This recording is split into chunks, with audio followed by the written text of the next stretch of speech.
Can't hear? Yes, Can you yes. hear now? Good morning.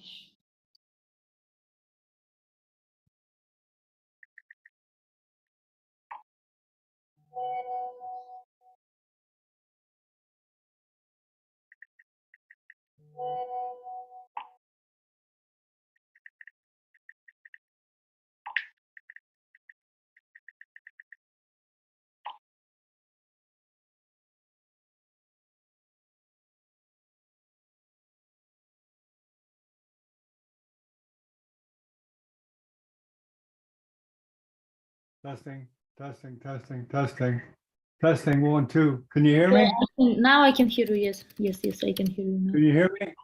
Yes, Hello, can you hear me now? yes, I can hear you. Oh, good. Okay. You hear me good now? Yes, I can hear you good now. Wait a second.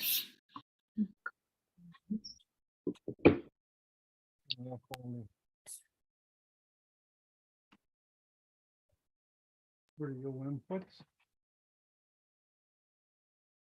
People are coming late.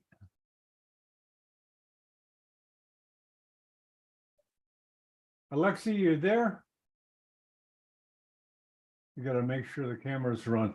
Nargiza, Yes. I'm gonna be in the background, okay? Okay. I want you to put a banner. Can you put a banner on your background, please, of Neurosurgical TV? Should I do it now? Can I Yeah. do it later? 1 second. How should I do it? Yeah, do it now. Whiteboard. No, no whiteboard. Apps, raise, question, record. How to change background? Where is setting? Yeah, I'll send you, I can send you an image. Let me send you an image, okay? Okay, you can send me that, but how should I put it? Wait, I have to go for. Well, let me give you an image.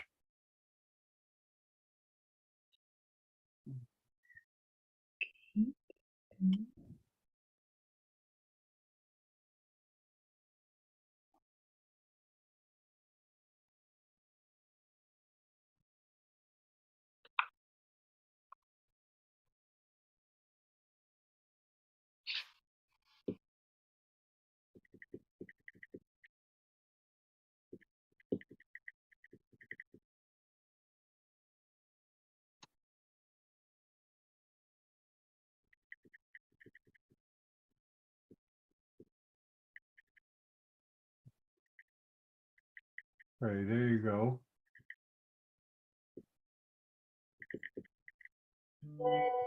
Just put that as an image in your background.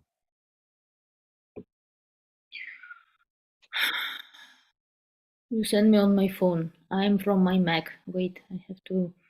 Okay.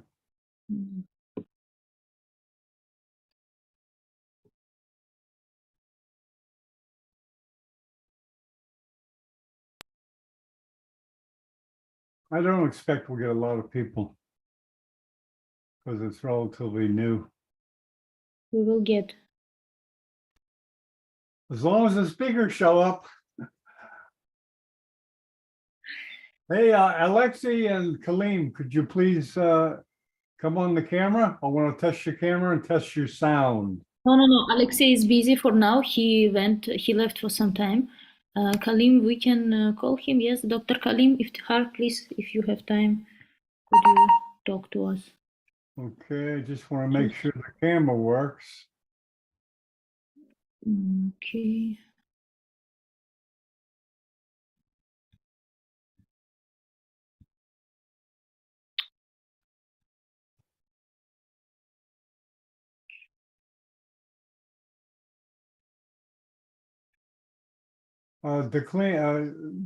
Lori, this is for sound check. We're not televising now. Actually, we are televising.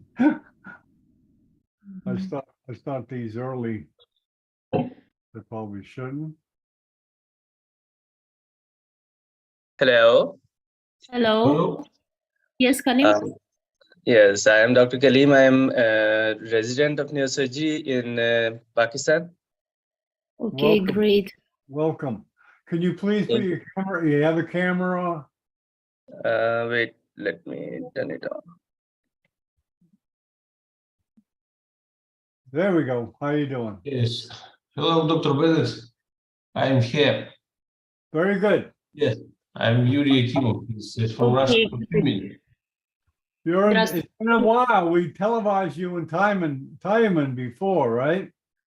Yes, a little Yes. bit before. A That little was bit before, yes. Yeah, a couple of years ago. Yeah, It's been a while. I'm ready.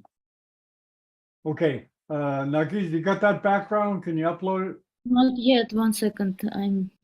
Give me some time. It's- I got background, but I haven't choose Yeah, okay, just, background. you know how to do it, right? No, I'm trying to see how to do it. Recording statistics. I'm changing, will we connect? Yeah? Yes, he just texted waiting, please join. Okay. Little We bit start wait. about 5 minutes. Okay, no problem. We're not real official. Not strictly on time. Well, Kaleem, your camera works and everything? Camera and sound? Yes, but I can turn on my mic, but my there is no option to turn my camera on. Okay, well, that's fine. That's fine. You don't have to unless you're presenting. That's okay. Yes. Okay. That's okay.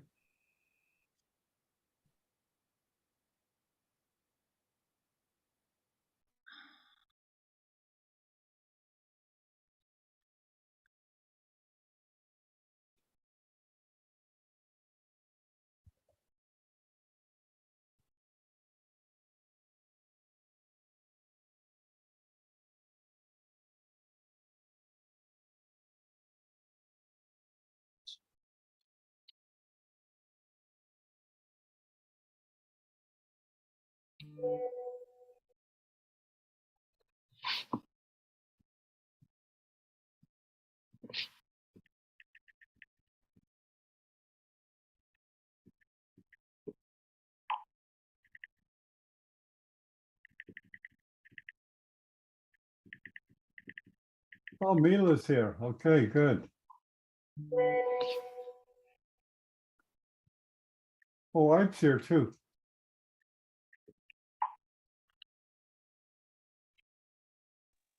Morning. Good morning. Hey, Mila, good morning.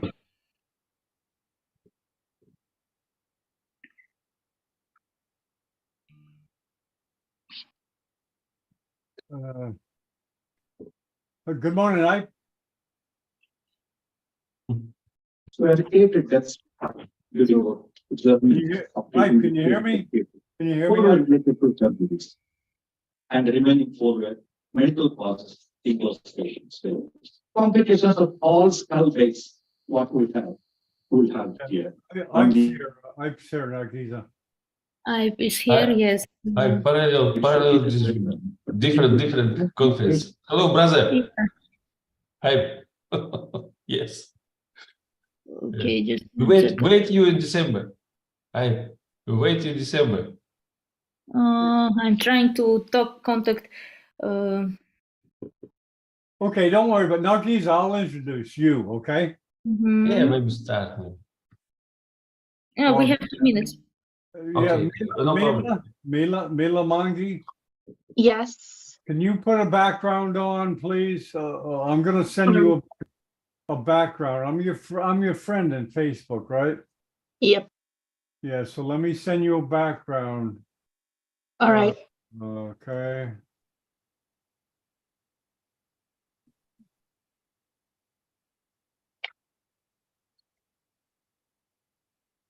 Okay. Just a second. So how many people do we have? Okay, we have 4 attendants. Ilya Molchanov, Oleg Shlikov. Kurt Bennett is here. Wow. Oh my God, Kurt, all right, Kurt. Yuri, Smile, Alexei, great. Oh, good. I thought you forgot.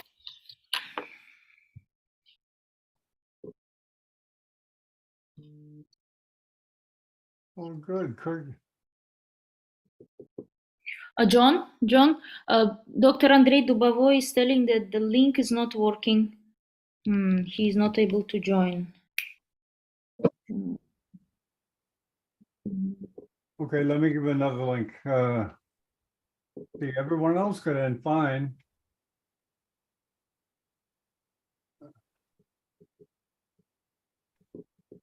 Mhm. Just a second.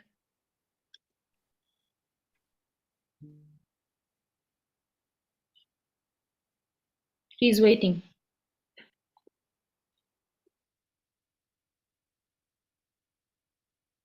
Okay, there's, Okay. that's a direct link into the back room. I'm sending to him. Okay.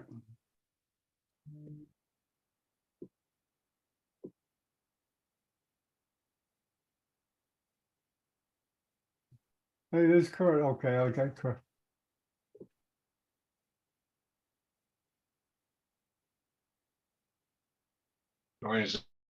Hey, Kurt. Hi, Kurt. Hello. You got Okay. another Kurt? You put your camera on, Kurt?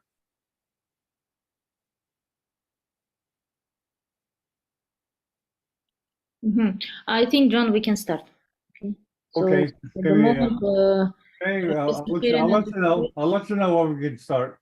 I'll let you know when we can start. Okay. Okay.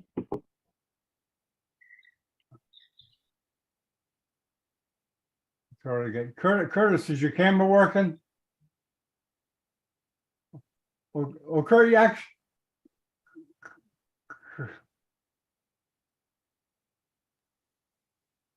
Okay. Hey, hello, Kurt. Can you speak, Kurt? You're muted. You got me muted. Oh, there we go. Kurt, how you doing? Очень хорошо. Okay, What's welcome, Kurt. I want to introduce Добрый you. вечер. Добрый вечер. I want you to introduce you real quick. Larry Lakhimov is in Tyumen. He's a Russian neurosurgeon. This is my brother Kurt. He used to be an announcer, a professional hockey player who has been in Russia. He's played hockey in, well, you didn't play hockey in Russia, right, Kurt? You just went there? And I played there in 1979. That's how old I am. Wow, Yeah. that's good. In Moscow. Okay, Kurt, I'd like to meet Sherry Ipe, you there? We're not in the air yet, Kurt. Oh, Okay. so we're just Giza, how you doing? Oh, you're muted. Okay. I'm doing good. Hello, Kurt. How are you? Are you in Moscow now, or I'm not? Where are you? Me, right now I'm in Istanbul. I am not in Moscow. Oh, okay. Just Oh, Mila, did you get the file? Did you get the file, Yeah. Mila?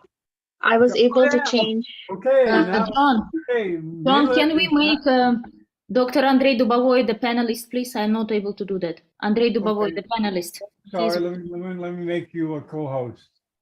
Sorry about that.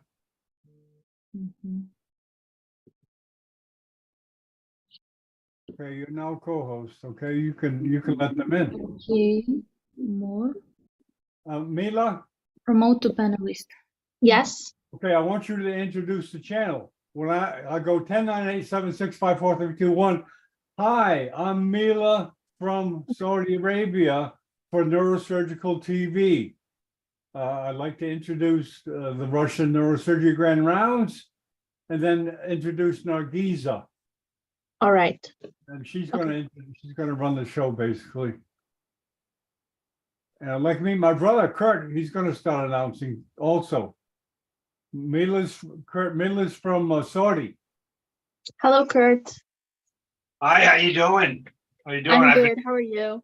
We're hearing all about Israel now in America about the war. So that's a big deal. Kurt, no politics. Let's not talk about that. Please, Well, Kurt, no now they politics. mentioned Saudi Arabia. I mean, they're trying to cut a deal with Saudi Arabia now.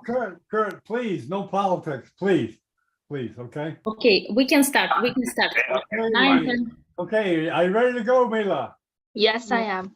Okay, here after 10, 9, 8, 7, 6, 5, 4, 3, 1.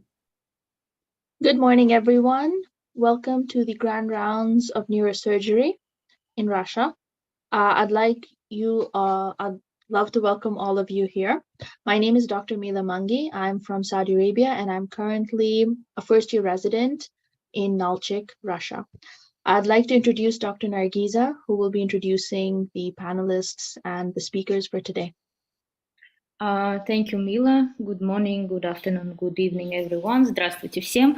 Once again, we are back to Russian Neurosurgery Grand Rounds, the interesting educational lectures on neurosurgical TV platform.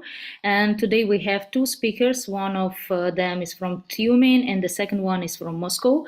Also today we have the moderator, Professor Abcherian. He's from India, my mentor, teacher, MCS neurosurgery, and inventor of cysternostomy, skull-base vascular neurosurgeon.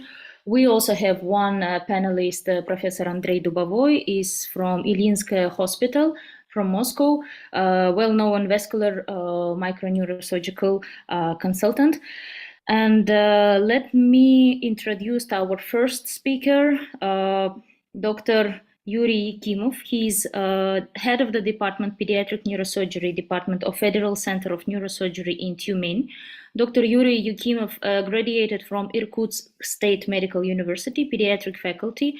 The field of interest is microsurgical anatomy of brain, endoscopic and shunt surgery in hydrocephalus, endoscopic treatment of cyst, epilepsy treatment. Dr. Yuri Yakimov is trained in St. Louis, Hamburg, Helsinki, and Moscow. So today's topic is going to be 3D technology for craniosynostosis surgery. You may go ahead. Thank you very much. We are waiting for you, Dr. Yakimov. Thank you for what.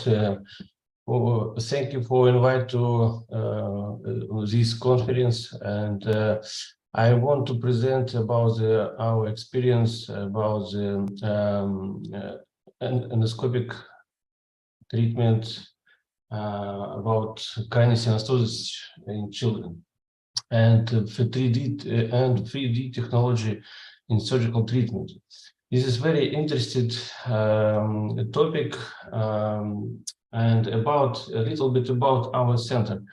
Our center is located in Tyumen, in the center of the Russia. Tyumen is a big city on the river Tura.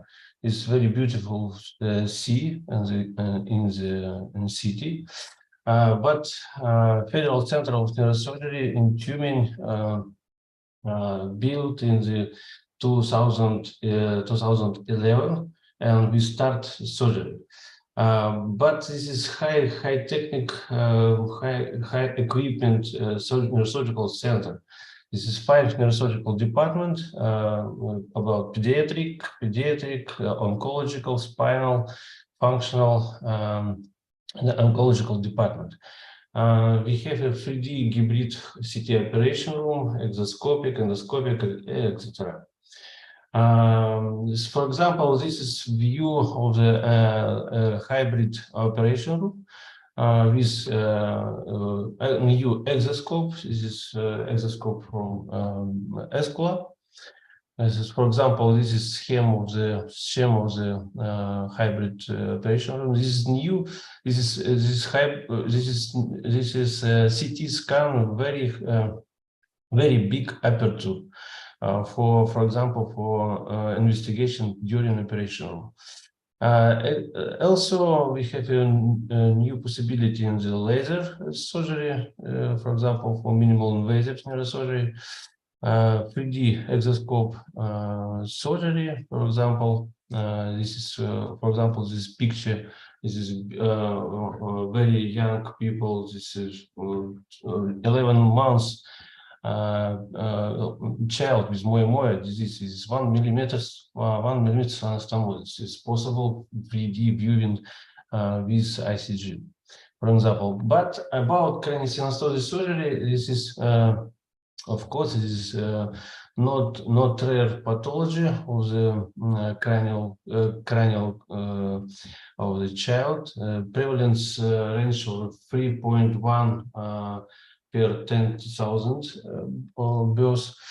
84% patient presented isolated craniosynostosis. 7. This is additional clinical symptom and syndromic craniosynostosis. For example, type of craniosynostosis studies you see here. This is common. It's metopic, coronal, sagittal, bilambdoid, bicoronal brachiocephaly, lambdoid craniosynostosis. And complex oxycephaly, for example, this is for example mostly for syndromic craniosynostosis. Also, about pre-surgical diagnostic craniosynostosis, we use often this special ultrasound. This is, for example, this is Toshiba Aplio, for example, with special probe, lineal probe for scanning, with special water bag kit. This is, for example, for visualization, good visualization craniosynostosis suture, for suture of the cranial. For example, this is classification. We create new classification about this, or new classification ultrasound diagnostic. For example, this one, this H suture divided three part. And for example, this is type of the ultrasound characteristic of the skull suture. Children, for example, bone rolled, bone ridge, absent of the bone diastasis. This is normal. This is normal diastasis, normal suture in children. For example, this is ultrasound diagnostic normal suture. This here, here and here. Yes, this is for craniosynostosis. Craniosynostosis not visualize this suture. For example, this is craniosynostosis of sagittal craniosynostosis, a deformation of the skull. Ultrasound scene of craniosynostosis. Each type of craniosynostosis we use a special ultrasound scene. This is a big table, but this is published in journal. Pre-surgical planning is very important because before surgery we prepare plan for surgery. This is very important because before we use this CT scan, for example, and create new model and possible visual view and in 3D. This is for example, this this is 3D model. Before surgery, and we see the good view, the planning of the special Autodesk Mesh is here. This is absolutely free program for planning of this surgery. For example, special 3D printing and in laboratory, special laboratories possible create new design of the treatment, surgical treatment or deformational skull. For example, this is a different model and different type of the modeling. For example, this is our laboratory. This is 3D printing possible and animal bone, for example, for residents, for young neurosurgeons, training the skull reconstruction in our laboratory. Our laboratory have a 3D monitor, and 3D monitor possible view of all picture in 3D. Also, we do this every year. This is Olympic. This is competition in neurosurgery for student. And student is possible for student for 3D modeling, for working in 3D model For example, this is the student trained for transnasal endoscopical skills. About our experience, we have a big experience in cranial synostosis. This is about 300 cases endoscopic cranioplastic before 5 months. 5 months, 2 months, we create new technology and endoscopic 3D with mini cranioplastic. With more 10 months open cranioplastic. 271 cases, for example. Also, we use ultrasound intraoperative diagnostic in cranial synostosis. For example, intraoperative ultrasound is possible view in simple B scan, B mode for example, we view lateral ventricle, corpus callosum, hemisphere, sagittal sinus. And also we view the not only B scan, this C mode. C mode is possible velocity of the in the vessels. For example, sagittal sinus. Also rectal sinus is etc. Also, is possible interpretive ultrasound used in view eyes. Eyes is optic nerve. For example, this is optic nerve view good visualization by ultrasound. Also, about cranioplastic surgery. We start in 2012 from with Professor Spianov as first endoscopic surgery cranial synostosis in Russia. This first endoscopic in metopic cranial synostosis, and we start endoscopic surgery. Also, I'm sorry, one moment. I see you video.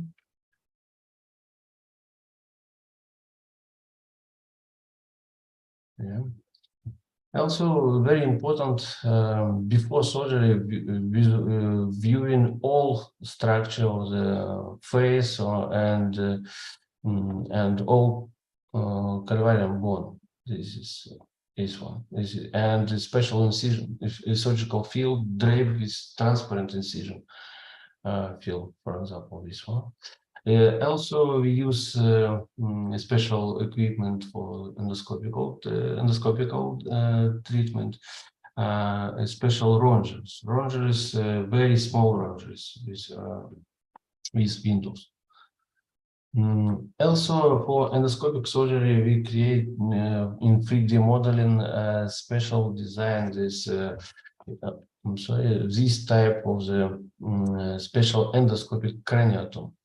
As a special design on 3D, and we use in endoscopical treatment, for example, for craniotomy, not perpendicular, is parallel of the bone. For example, this one. Also, we use the special ultrasound bone scalpel from Basonics. Also, surgical equipment, very important, is 3D endoscope, and now we use special 3D endoscope for stores, for example, for good visualization of the cloud. And the background, this is, you see this CT scan. Also, we use exoscope this exoscope is for helping for example, for many manipulation in the skull base. For example, this is metopic craniosynostosis and dissection, for example, the orbit, dissection in cutting the frontal-orbital reconstructive. This is view the operation room.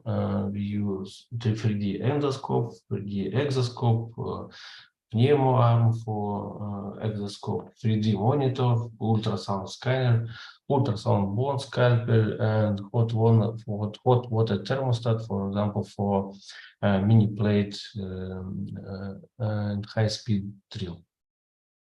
Also, after surgery is possible CT scan. CT scan immediately after operation, during operation too.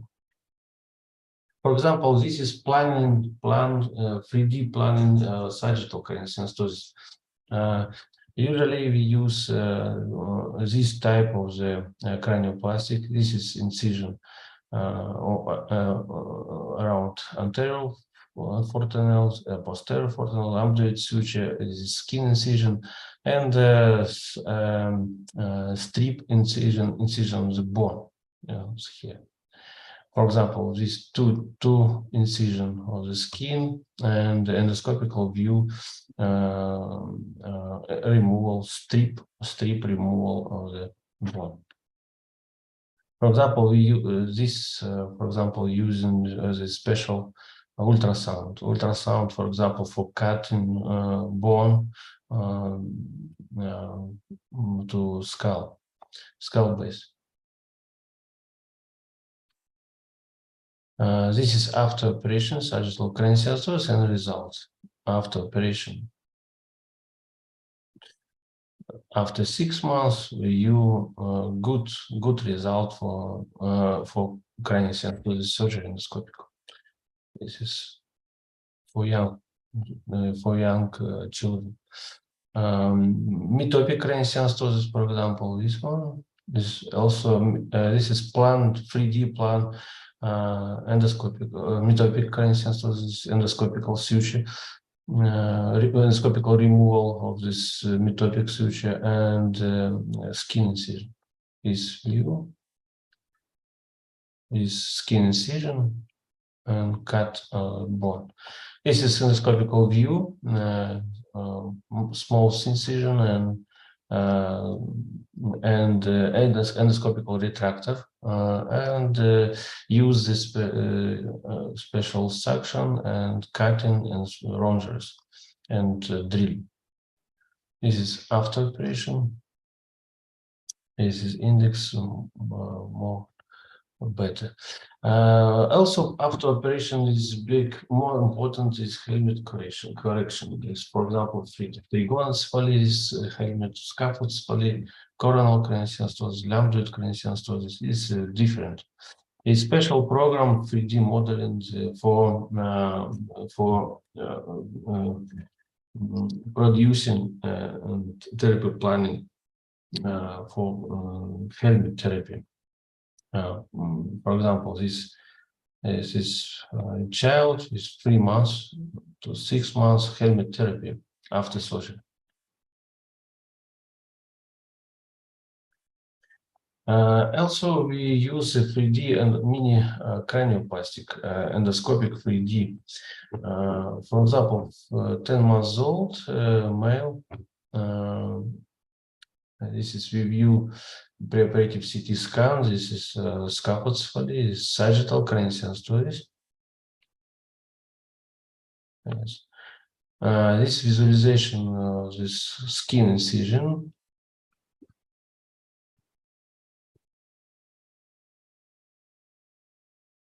And it's very important, bloodless. Is many coagulation. Hemostasis, every step hemostasis.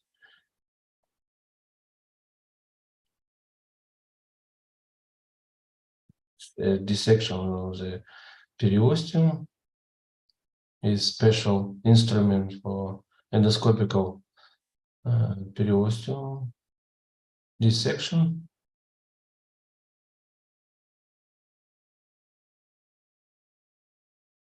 After we view 3D endoscope, 3D endoscope is good visualization of the skull and where incision, where bone incision. Now a special match head. This is a special burr match head. This is first. This is perpendicular craniotome.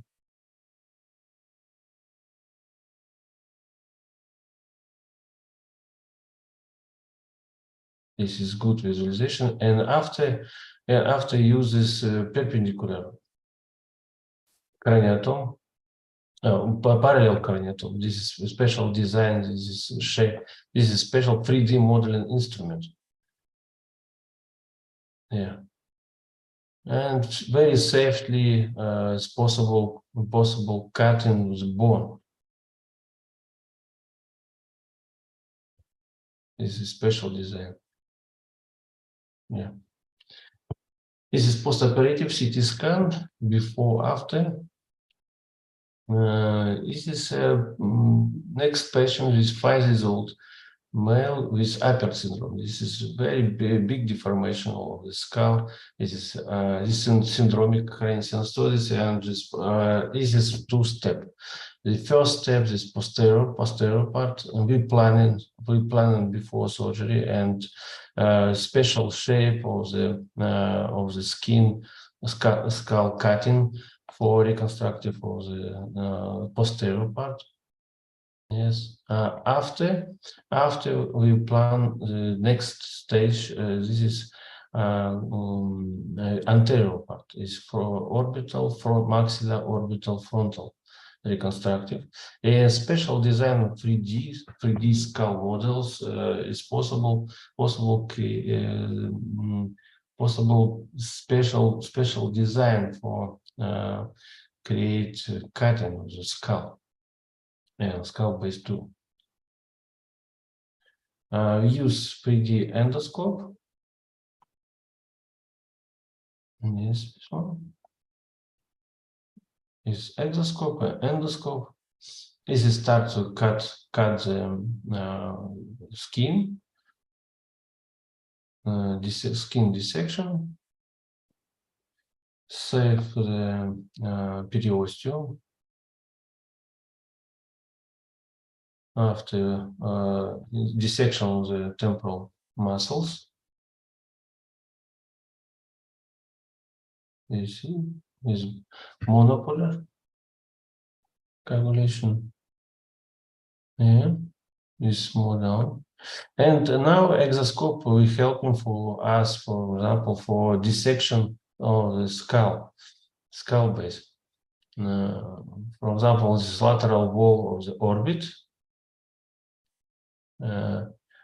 Yes, now dissection of the supraorbital nerve and roof of the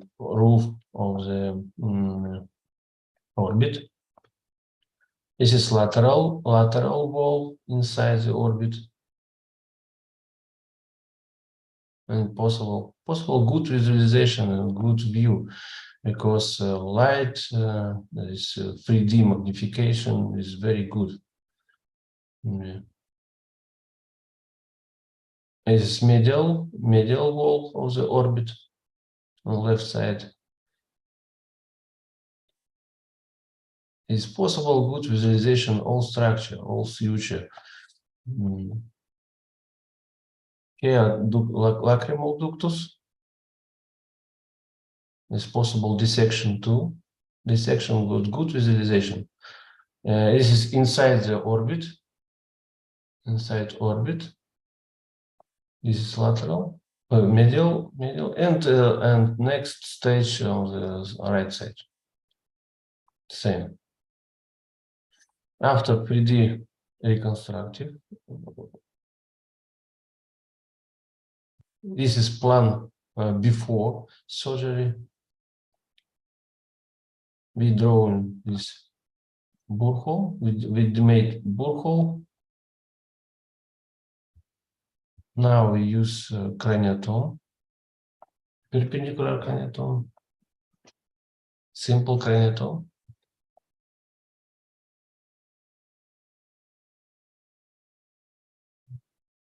a special shape, a special size.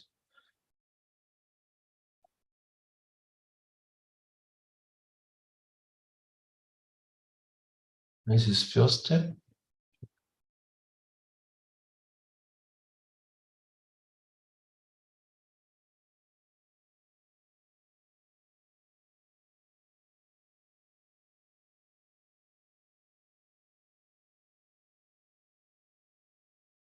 This is bone flap, open. And next stage is reconstructive of the skull base. This is orbital reconstructive. And inside orbit, a special match head use. This is inside, this is roof of the orbit, cutting of endoscopical control. And now this is cutting the ethmoid, is more deeper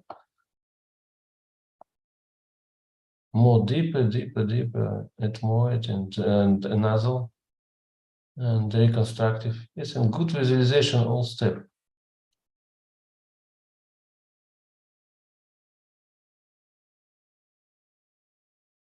All step by step.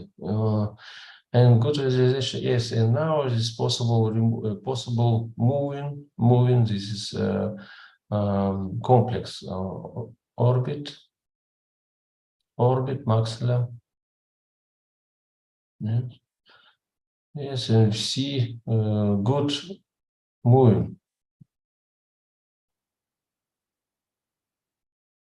And next fixation, special plate, resorbable plate. Is moving of the frontal maxilla, orbital frontal maxilla.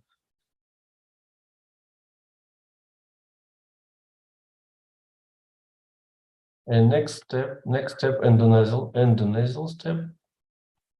And a nasal step for good visualization, hemostasis, and good airway of the nose. Reconstructive of airway. Yes, this is after operation. In conclusion, I say about the ultrasound diagnostic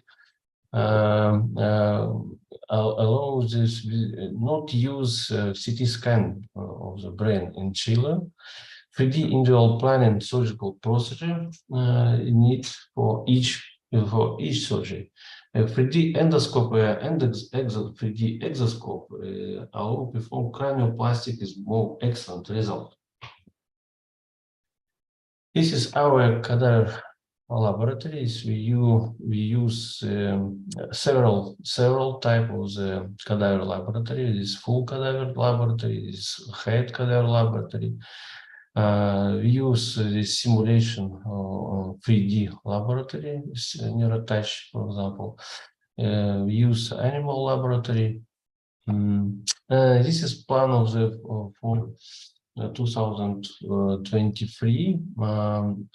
In October we plan, in November, December we plan next course about skull base, endoscopical skull base, surgery, facial nerve. Thank you for attention. Thank you very much, Dr. Yuri. It's amazing presentation. And for me, as for a person who is doing a pediatric neurosurgery now, of course, it was very interesting topic. And I just want to tell everyone that the Federal Neurosurgical Center has really a lot of equipment, everything for, young neurosurgeons, and not only young neurosurgeons, to learn, to see, to have these hands-on, because cadavers are there at the beautiful lab, and knowledge is also there. So thank you very much. It's very welcome to our center. Yes, I also wanted to tell, how long does it take to do this 3D modeling? По времени сколько занимает? Just one day or? Yes, 3D modeling possible create about 20 hours. But sometimes if you made a big skull, so all skull base, and it may be more time. If only one part is possible 12 hours for building for printing this modeling. From 12 till 20 hours. Okay. Yeah. And also, I saw you were showing metopic craniosynostosis with endoscopic treatment. But in metopic craniosynostosis, do you proceed with frontal-orbital advancement as well, or it's only in Apert syndrome? Yeah, может, неправильно. Yes, this is of course. This is endoscopical possible treat metopical craniosynostosis, not problem. But this is I indicate every time we need age of the patient. Is age of the patient before 5 months is possible endoscopical without orbital reconstructive. But if very big deformity of the frontal bone is possible open too. But if after 5 months is possible combine endoscopical, exoscopical, and exoscopical procedure, and here is possible no limit for reconstructive. Is possible uses different type of frontal orbital for reconstructive mini plate, etc. Thank you so much. I also want to mention that pediatric neurosurgery is high risky surgery, and I'm sure that the neurosurgical center has very good anesthesiological team who knows how to transfuse the blood, when to do it, and when to take care of these things. So I think for our next webinar, we could invite some of your consultants who will explain how to go about craniosynostosis surgery, perioperative management. It's very important. Perioperative management in patient, because we start investigation about blood loss in children and use a special erythropoietin. This is special pharmaceutical drugs for example, for prevent big blood loss. Great, thank you so much. We have as a panelist, we have one question from Mila. Yeah, Mila. Just a second. Yes, of course. So, yes, of course, please go ahead. Spasiba Balshoye, Professor. I just have one question. Since I'm in my first year in Kabardino-Balkarian State University, я ординатор, у меня есть вопрос. Which book would you advise for me to study craniosynostosis in the best way? Because I only have one textbook, which is the Handbook of Neurosurgery by Mark S. Greenberg. It's the only book I have. This is possible too, of course. This is for each for residents, for young neurosurgeon. We have a special course of the cranioplastic surgery. For example, this is October. We planned the pre-course before skull-based surgery. In 24 October, we plan pre-course with only drilling course for example, for use this high-speed drill, for example, for different plastic, for animal model, this printing model is possible, cutting, possible have good skills for you. No problem. Yes, Mila, you know, Dr. Albert Sufyanov has his channel on Telegram. So Oh, over there, I will request to, you know, join Yes, there. And of course. there you thank you, can find doctor. some books and some links for, you know, it's not only about the book, I think it's about the, you know, collecting different articles, talk to Yeah. people, networking. So there is no ideal book for ordinators or residents. There is just, you know, different information from different sources. Thank you, Dr. Nargiza. Thank you, Professor. Thank you so much. Also, we have in our panelist Dr. Vadim from Polenov Institute. I hope next time you would like to present something for us. Dr. Vadim Ivanov from St. Petersburg as well. Ouch. Maybe you know each other. Maybe ask questions about Andrei Dubovoy's want. Yes, yes. Dr. Andrei Dubovoy also, yes, please. Okay. Thank you, Nargiza. Thank you. Thank you, Yuri. Yuri, Yeah, hello. Thank Hello. you for your very nice presentation. You and your center in all have a great experience in all field of neurosurgery. I know. I have three questions for you. First of all, what kind of animal bones do you use for training in your lab? Yeah, this is different. 2 weeks ago, we used the pigs animal. For example, for scalp-based reconstruction, we use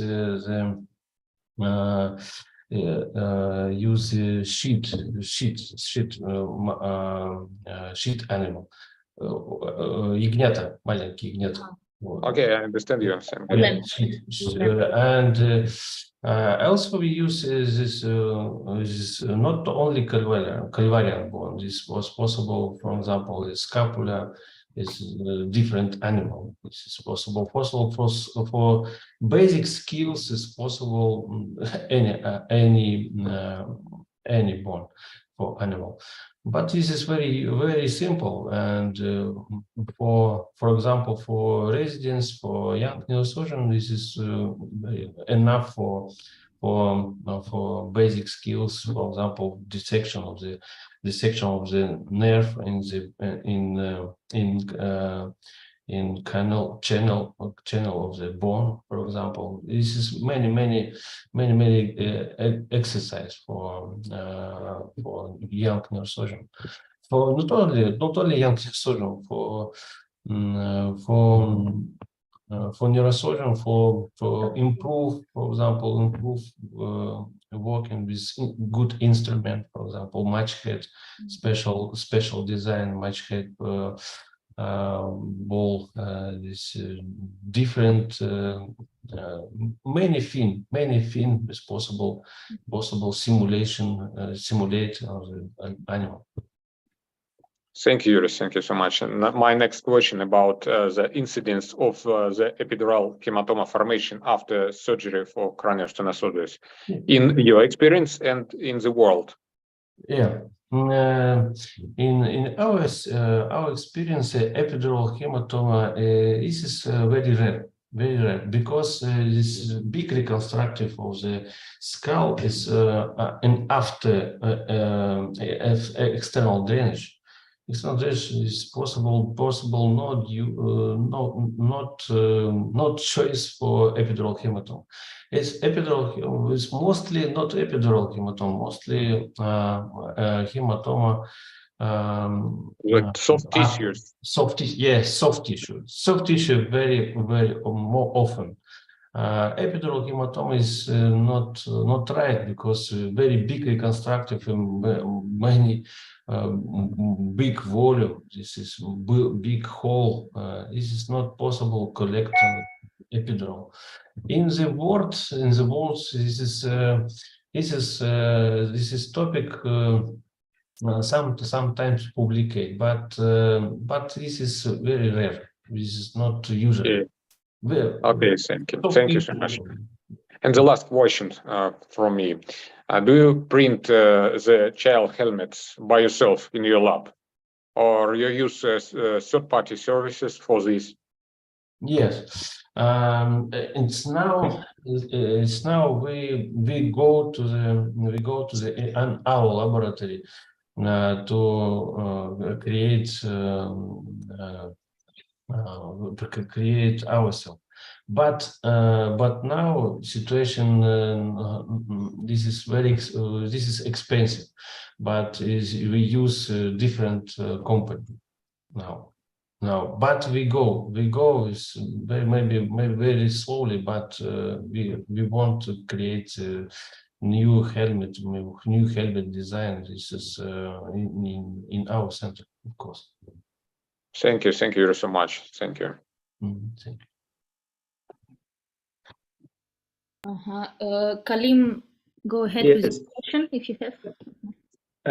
First of all, Professor Lurie, this was a very great talk. I learned a lot. I am also a resident here, and this was very informative, especially that 3D reconstruction and 3D printing before surgery will obviously it makes the surgery more safer and more effective. I have two questions basically. Number one is that how do you prevent injury to superior sagittal sinus? I mean, most of the time we deal in my training, I have dealt with adults.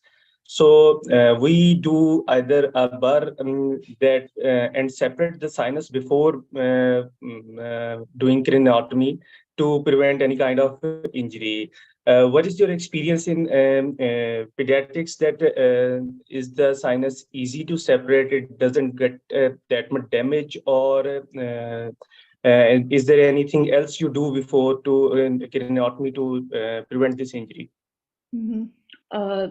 For the audience, как предотвратить повреждение верхнего сагитального синуса?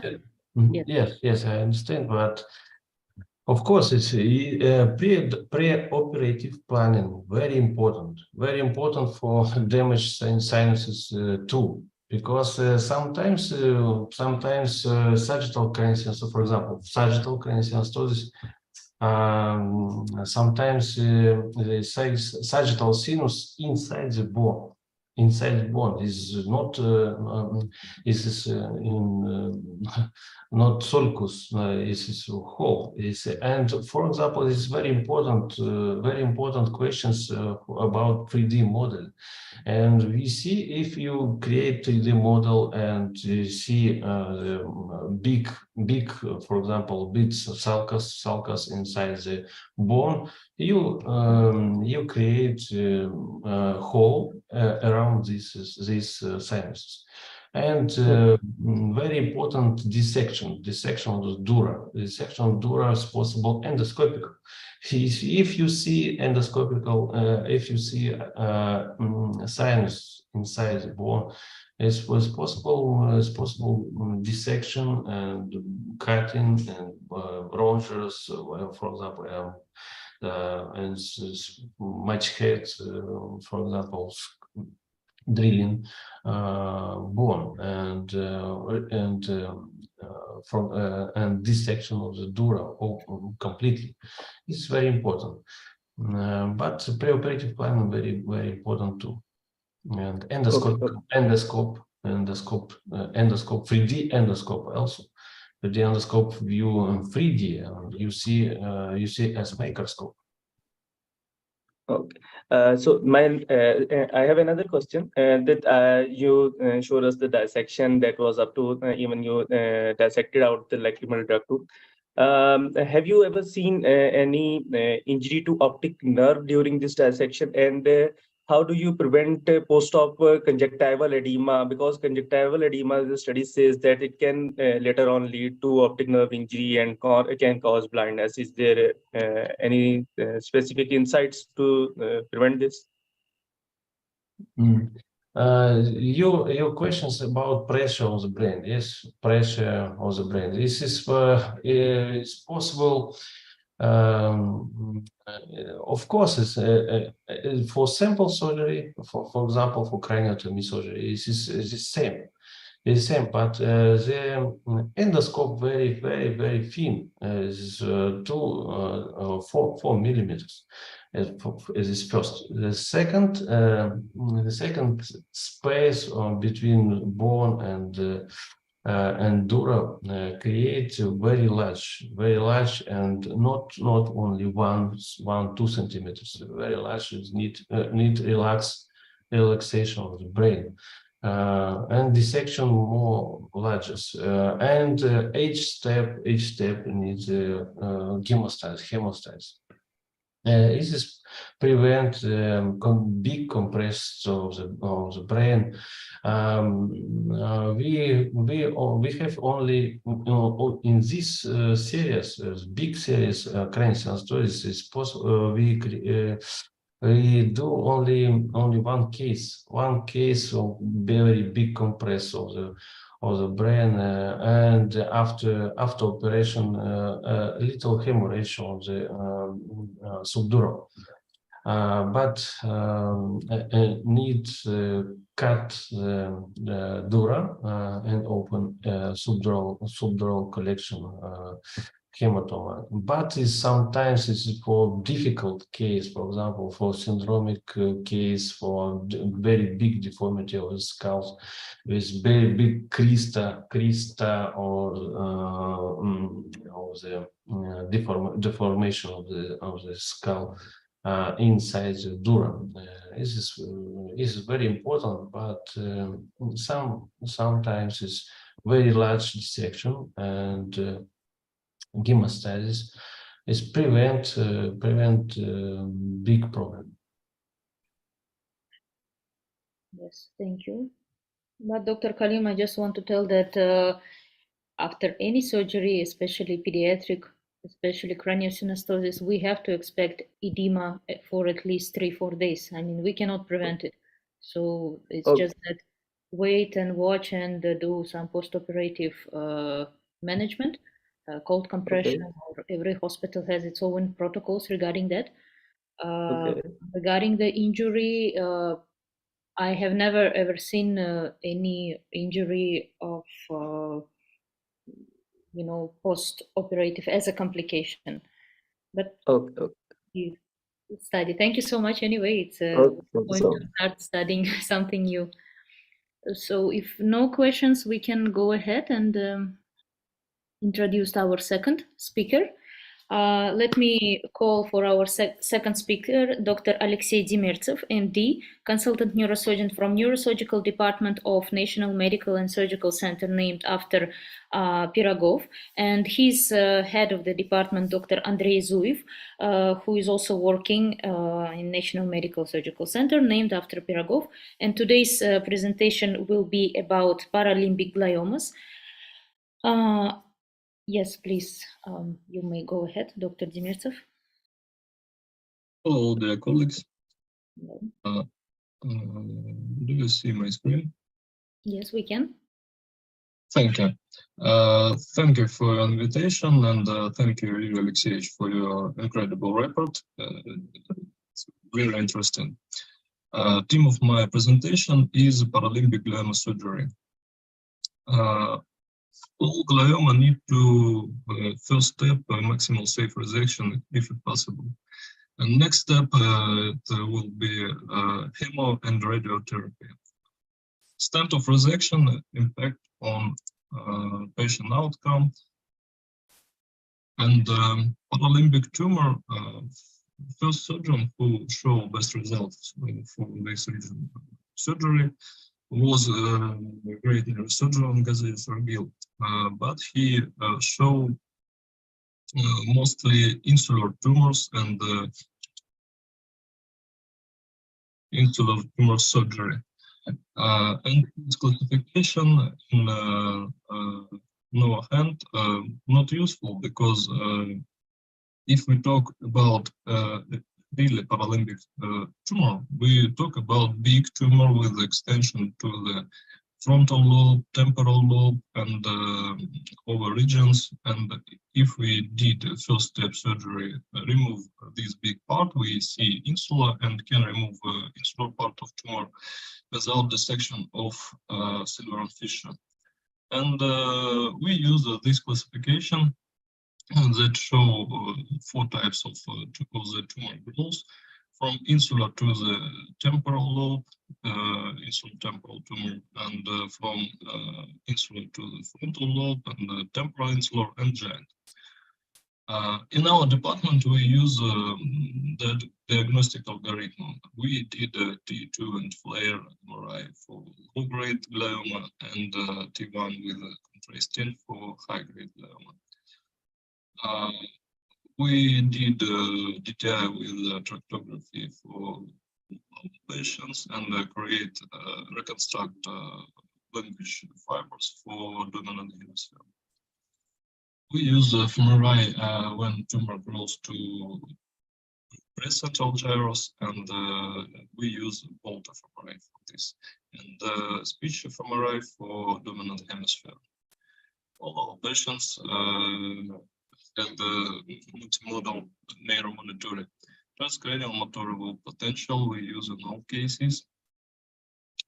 Transcortical motor lobe potential and electrocorticography we use when possible. Direct cortical mapping with motor region identification and language region we use in all cases. And if we talk about tumors that grow from motor region, insular, and speech region, first step we use Taniguchi corticography for motor zone identification, and after this we use Penfield parameters for speech region identification. We use direct subcortical mapping in all cases with corticospinal tract finding and language fibers finding too. We had 2 patents for these techniques. Methods that increase safety of surgery is corticography and for registration with وعليكم السلام مؤمن كيف ديلا؟ sorry.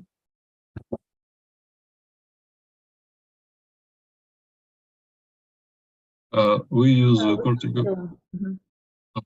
corticography and for registration with neuro navigation. Use additional reality of microscope operation room. Surgery through the transversal windows in all cases. We never coagulation cortical veins and arteries. Use retractor for deepest tumor, and use awake surgery when we talk about dominant hemisphere. Method that help us to control the extent of resection too much. It is neurosonography for low-grade glioma and metabolic navigation with 5LR for high-grade gliomas. In results, we show results of surgery of 74 patients. Mostly we find high-grade glioma. It may be in results for big tumor, because if we talk about only insular tumors, we talk about low-grade glioma. But if we show results of paralimbic glioma, we understand that that it is a tumor that grows and malignant in this time. And volume before surgery of tumor was from 5 milliliters to 400 milliliters. Median of power of directed electrical stimulation for corticospinal fiber identification was about 1-2 milliamperes. And extent of resection. And at this video, you understand that we don't talk about transilium or transcortical access. We talk about big tumors that extend to the regions like frontal lobe, temporal lobe, and after removing this part of the tumor, we see insular without any dissection of cerebral fissure. Totally, we removed and subtotally we removed 66% of tumor, near total about 15, and the subtotal about 15 too. Those permanent deficit after surgery was described in 5%. And clinical case. In our department, we always like to see some worse or bad results because these cases can teach us to understand something new. Because if somebody shows only best without any deficit, in more cases it is a fairy tale story because each surgeon has bad situations, better results, bad patients with a worse deficit after surgery. And it is about this. This male, 34 years old, without big symptoms, only headache and rare seizures. On MRI, we find a tumor of right brain, post-central gyrus, with the extension to the insula through upper peninsula region, and the volume of tumor before surgery was 35 milliliters. On tractography before surgery, we find that corticospinal fiber process near the tumor, and this is surgery.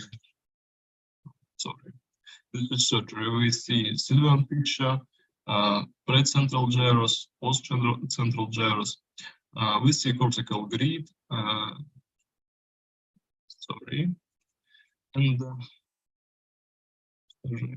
we did a subpale resection for minimize contact with M2 segments.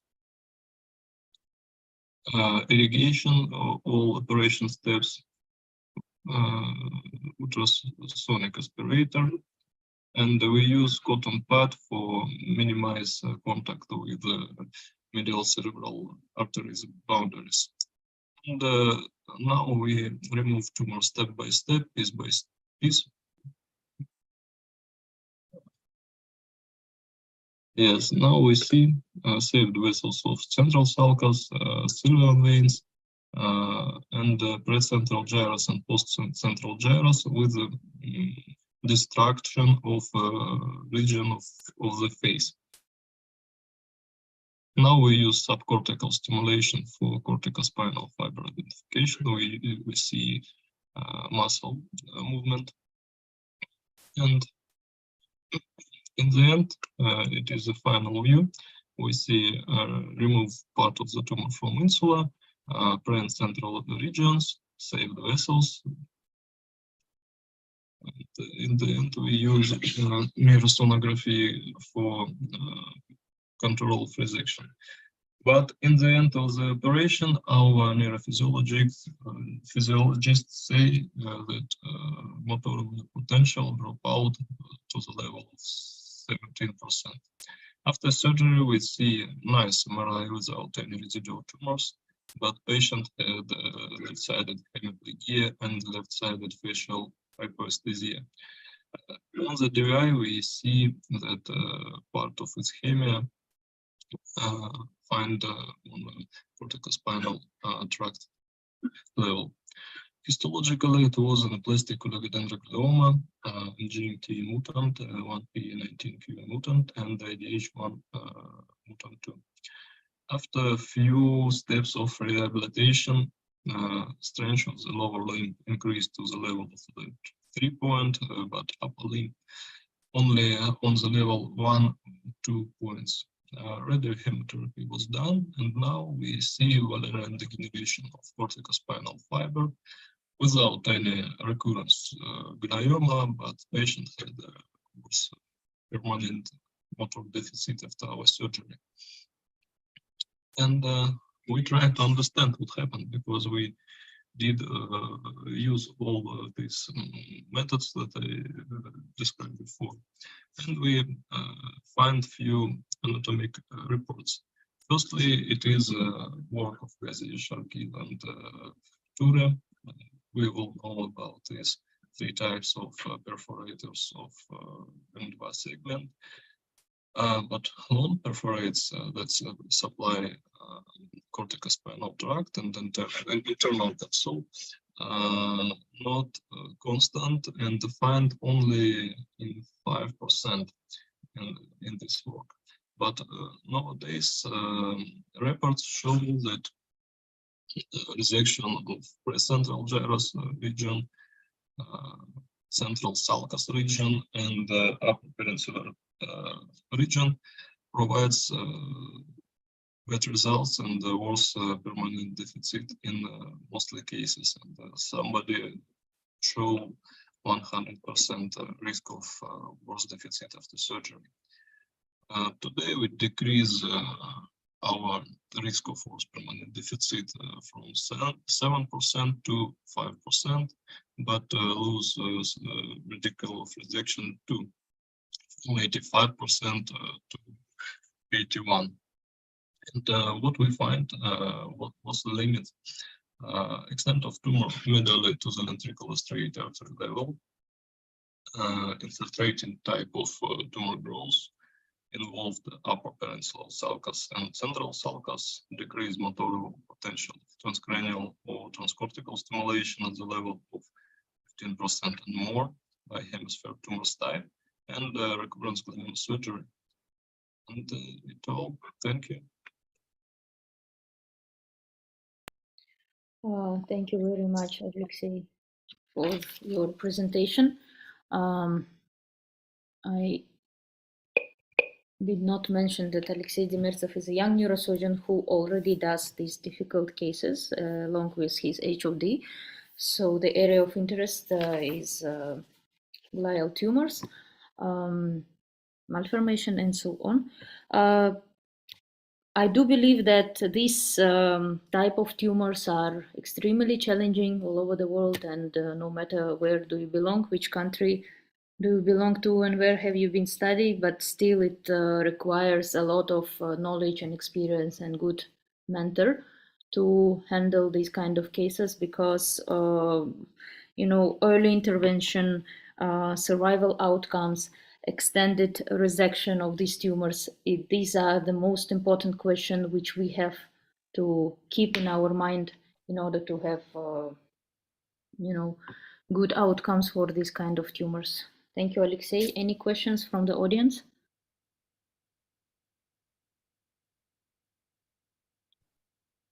Thank you. Alexey, thank you. Thank you for a very good report. My question about lenticular striate perforators.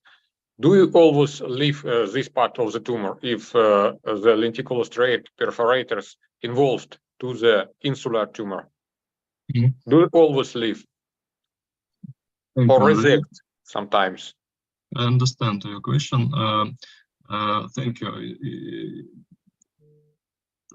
We know two types of insular tumors growth on medial level with extension to the level of lenticular striate territory. And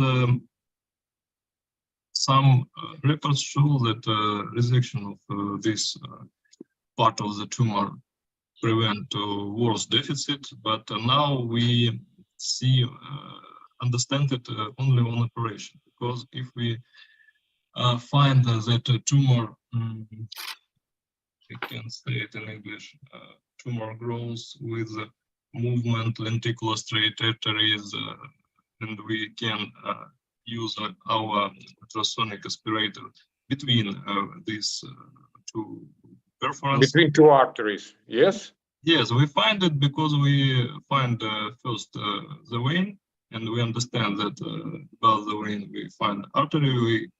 We must not see this, because if you see the artery, you understand They are that very small, very thin. we understand that we damage it now, and we try to find the vein. Firstly, we remove insular step by step, millimeters to millimeters, and we find few veins, and understand after this that below the veins we can find arteries. And if the distance between these two veins can to use if we can use our aspirator between these two vessels, we can remove this part of the tumor. But if we can't, we don't damage these vessels because it always works deficit after surgery. We try to remove, but not very aggressively, because next steps of chemoradiotherapy are more important than our millimeters this operation. Okay, I understand you. Thank you so much, Alexey. Thank you. Alexey, I have one more question for you. Maybe I missed something, but which approach do you prefer, trans-sylvian or transcortical during your surgeries, or both of them? And what, according to your experience, you think is much better? Thank you, Nargiza. And the first slides of my presentation, I tried to talk about this because we don't talk about insular tumors. We talk about paralimbic glioma. It is a big tumor with extension from the insula to the other regions, like opercular part of frontal lobe, temporal lobe. Yes, I remember. Yes. And if we removed on our first step big part of temporal lobe or frontal lobe, we see the insula without any problems, without needs to dissection of sylvian fish. But if we talk about small tumor that sit in insular pole lobe and grows from uncinate fiber to temporal lobe without any big extension, we use transcortical assessment because we need to see medial parts of temporal lobe. We distract this region. After this, we see the insula through the transversal windows. We like transcortical more often than transsylvian. But if we talk about only insular tumor, we use both these assessments. It's just that there is a study which is saying when they compare two approaches, transsylvian and transcortical, and what are the complications regarding the quadrianopsy, hemiparesis, aphasia. So they're telling in transsylvian there is in quadrianopsy 26%, and hemiparesis they have seen in 8% and aphasia 6%. So in transcortical it's 29%, hemiparesis 0, and aphasia 0. So it's just that I was wondering, how do you go about that? Nargiza, sorry, it is your results or? No, it's not my results. These are results. I have listened to the lecture from Barrow Institute. So the Dr. Nader Sanai was giving these results. I'm just referring them. So yes, we have. I like his works. It is a great surgeon. Yes, Ilya Molchanov, Dr. Ilya Molchanov is raising his hand. Please, you can ask your questions, пожалуйста. Dr. Alexey, what can you say about some possibilities of neurophysiology at the Pirogov Center? Because there are a lot of reviews of our center. Yeah, thank you for your questions. I not understand all your questions. You asked me about, can you visit our center and increase your neurophysiologist skill, or what? I say about some methods like neurosonography, tracts. Oh, it all our work, not about neurophysiology. We work and collaborative with radiologists, with functional diagnostic specialist. And before surgery, I am use a neuronavigation station and create all these fibers, translate it on monitoring station in my operation room, and it is only about neurosurgery in our hands. Thank you. Dr. Yuri Alexeyevich has Yes, I have two questions for Alexey. With a very good presentation about glioma surgery, but what kind you do you want? Do you use this intraoperative MRI is possible, not possible in center. Thank you, Yuri Alexeyevich. Intraoperative fMRI we can't use because we don't have it, but it is great choice if you can, if you had, and I know that you have it. But we use ultrasonography and for low-grade glioma, and it is enough for us. We can remove this tumor with good results, but of course, if we can use intraoperative MRI, something can increase in the next. Intraoperative CT not possible too, yes. Intraoperative CT possible in our department. We have OR, but we don't use it in the glioma surgery. Not enough, yes. Not enough. But ultrasound is maybe fluoris 5 hour is we use for. So we use it in all cases, but sometimes we use fluorescein. But mostly it is important for high-grade glioma. And if we talk about low-grade glioma, we use neurosonography. Thank you. Thank you. And after how many hours post-op do you do the MRI for the patient? After it is nice question. Thank you. It is must be done from 2 to 24 hours after surgery. We always do the MRI after surgery in 24 hours. After 24 hours, okay. No, not after. Sorry. In the during 24 hours. Yes. So within 24 hours. Okay, done. It is important because neoangiogenesis can show you can provide mistakes for diagnostic of radical resection. Okay, within 24 hours. Okay. Dr. Kalim, please go ahead with your question. Yes, first of all, very good talk. It was very informative. I want to ask, have you ever tried open, awake craniotomy in these patients? I mean, insular region, and these the limit tumors are quite big before they present with any symptoms. So the patients are relatively stable and they are cooperative. Have you ever tried awake craniotomy with them? Awake craniotomy. Question. I try to answer. If I understand your question, you asked me, did we use awake craniotomy for this region and how patients feel during the operation? Yes. Okay. We in all cases, if we talk about dominant hemisphere, we use awake craniotomy. It is necessary for these patients, and we use negative mapping without any big craniotomy. We create craniotomy only for tumor resection. After language testing, we start to remove the tumor, and if it is necessary, we try to find language fibers. Okay.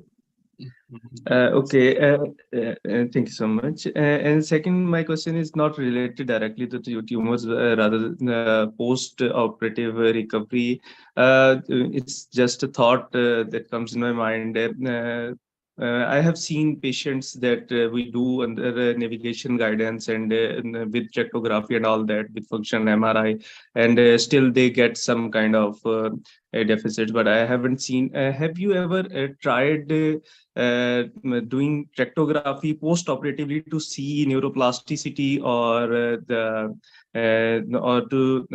did fMRI in post-op cases to see if there is in the especially in the patients who has got deficits to see if new areas have started taking over and the trends have recovered or not.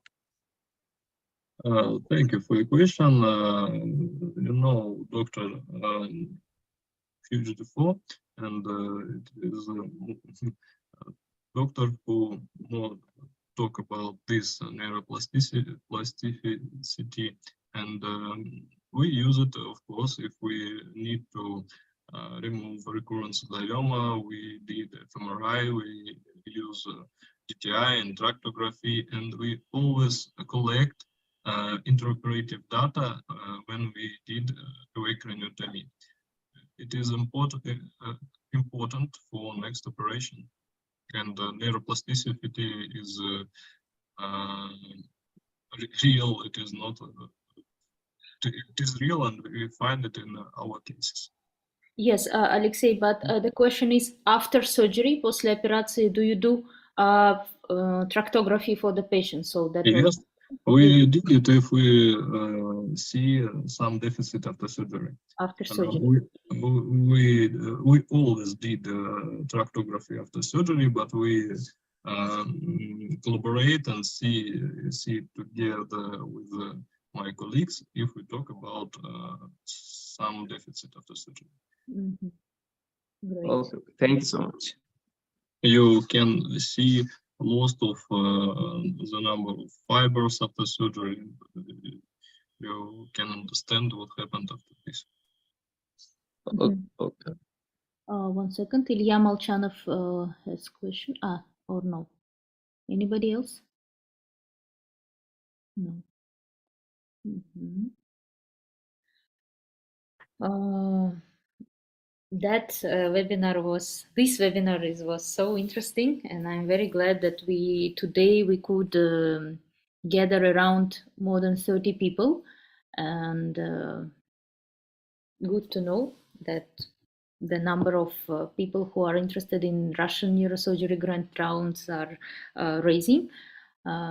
So next session is going to be 21st of October, and after the 29th of October. So 21st of October, Professor Jamil Rizaev from Neurosurgical Center from Novosibirsk will be giving talk about pineal region tumors.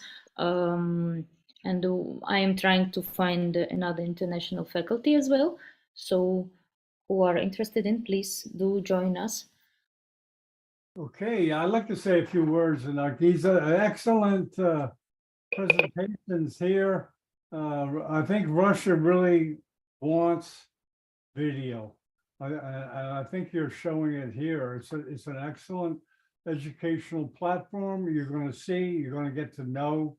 And Nargiza mentioned a few upcoming webinars. However, we will organize on the fly if something comes from Taiwan, like for example, on Saturday, they do case reports. We televise those. We also televise webinars in Russian.